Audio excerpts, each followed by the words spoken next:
പത്മരാജനെ കുറിച്ചുള്ള ഓർമ്മകൾ നടി ഷാരി പങ്കുവെക്കുന്നത് ഇങ്ങനെയാണ്. ദേശാടനക്കിളി കരയാറില്ല എന്ന പടത്തിനു വേണ്ടി ഒരു പുതുമുഖത്തെ ആവശ്യമുണ്ടെന്നും പറഞ്ഞാണ് പത്മരാജൻ സാർ മദ്രാസിലെത്തുന്നത്. എന്റെ വീട്ടിൽ വന്നു, എന്നോട് സ്ക്രിപ്റ്റ് പറഞ്ഞു, എന്റെ കഥാപാത്രത്തെക്കുറിച്ച് പറഞ്ഞു. അതിൽ എന്റെ പേര് ഷാലി ജോസഫ് ആണെന്നും പറഞ്ഞു. എനിക്ക് മലയാളം അറിയില്ല, പിന്നെ ഞാൻ എങ്ങനെ അഭിനയിക്കുമെന്ന് ഞാൻ ചോദിച്ചു. Don't worry, I'm there എന്നൊരൊറ്റ മറുപടിയാണ് അദ്ദേഹം തന്നത്. എറണാകുളത്താണ് ആദ്യത്തെ ഷെഡ്യൂൾ. ഞാനും കാർത്തികയുമായുള്ള ഷോട്ടാണ് ആദ്യത്തേത്. സ്കൂൾ ബാക്ക്ഗ്രൗണ്ടിലാണത്. സ്ക്രിപ്റ്റ് നോക്കിയപ്പോൾ നീണ്ട വലിയ ഡയലോഗ്. ഞാൻ നെർവസായി. എത്ര ടേക്ക് എടുത്താലും പത്മരാജൻ സാർ വളരെ കോൺഫിഡൻസ് നൽകി. അങ്ങനെ ആ നെർവസ് ആയിട്ടുള്ള അവസ്ഥയെ മാറ്റിയെടുത്തു. 3 ദിവസം ഷൂട്ട് കുഴപ്പമില്ലാതെ പോയി. 3-ാം ദിവസം സാർ വന്നു ചോദിച്ചു. ഞാനൊന്ന് വീട്ടിൽ വന്നപ്പോൾ ഷാരിയുടെ ലുക്ക് വേറെയായിരുന്നു. Now you are looking different. എന്താണ് സംഭവം എന്ന് ചോദിച്ചു. ഞാൻ അതേ ഷാരി തന്നെ, ഒന്നും മാറിയിട്ടില്ല എന്ന് മറുപടി നൽകി. അങ്ങനെ പറഞ്ഞിട്ടും സാർ കൺഫ്യൂസ്ഡ് ആയി. പിന്നെ ഷോട്ട് തുടങ്ങി. ക്ലോസപ്പ് ഷോട്ട് എടുക്കുന്നതിനിടയ്ക്ക് ക്യാമറാമാൻ വേണു സാർ അത് കണ്ടുപിടിച്ചു.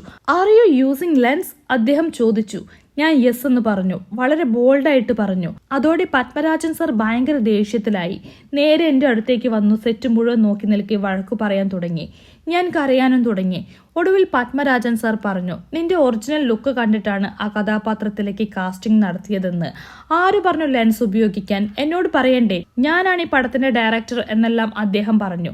ഞാൻ ലെൻസ് വേഗം മാറ്റി. ഷാരി എന്ന് പറഞ്ഞാൽ ഈ കണ്ണുകൾ എല്ലാവരും ഓർക്കണം എന്ന് സാർ പറഞ്ഞു. ആ പടത്തോടെ വളരെ നല്ല അഭിപ്രായങ്ങൾ വന്നതോടെ അതൊരു ഭാഗ്യമായി ഞാൻ കരുതുന്നു, ബഹുമതിയായി ഞാൻ കാണുന്നു. 2ാമത്തെ പടം നമുക്ക് പറക്കാൻ മുന്തിരിത്തോപ്പുകൾ. അതിനു മുന്നോടിയായി പത്മരാജൻ സാർ ചെന്നൈയിൽ വന്നു.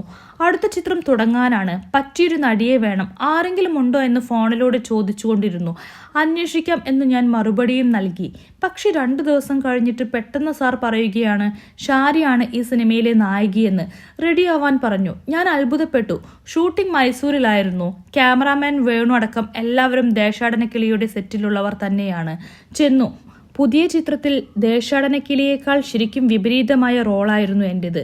പിന്നെ ഷാരി എന്ന പേര് എനിക്ക് വെച്ചതും പത്മരാജൻ സാർ തന്നെയാണ്. ആ പേരാണ് എനിക്ക് പ്രശസ്തിയും ധനവും എല്ലാം കൊണ്ടുവന്നതും.